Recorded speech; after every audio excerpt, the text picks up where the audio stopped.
reconnaissant que nous sommes pécheurs. De Charles Spurgeon.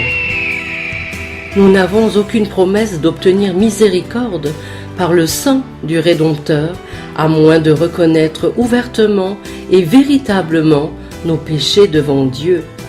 La parole de Dieu déclare : celui qui cache ses transgressions ne prospère point, mais celui qui les avoue et les délaisse obtient miséricorde.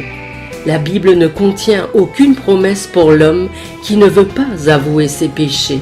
Mais comme en toute chose, il est possible de se tromper, et cela est particulièrement vrai pour ce qui concerne la confession des péchés.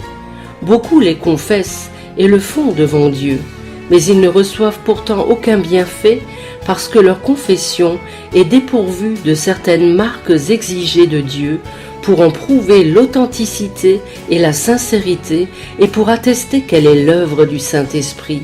Pharaon, le pécheur endurci, il ne sert à rien de dire comme lui « cette fois j'ai péché » sous l'influence de la terreur et d'oublier la chose ensuite.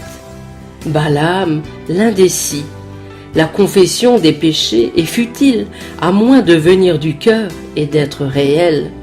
Saül, le fourbe. Reconnaître son péché sans vraiment y croire est pire qu'inutile.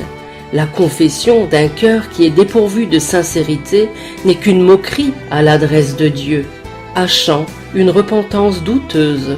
Tout ce que nous pouvons dire est que nous espérons que cette âme sera sauvée finalement, mais nul ne peut le certifier. Judas, la repentance du désespoir. Si c'est là toute votre repentance, elle servira d'avertissement aux générations à venir. Job, la repentance authentique, elle vient de celui qui est déjà enfant de Dieu et Dieu l'accepte. Le Fils prodigue, une confession bénie. Elle donne la preuve que l'esprit de cet homme a reçu la vie. Père, j'ai péché.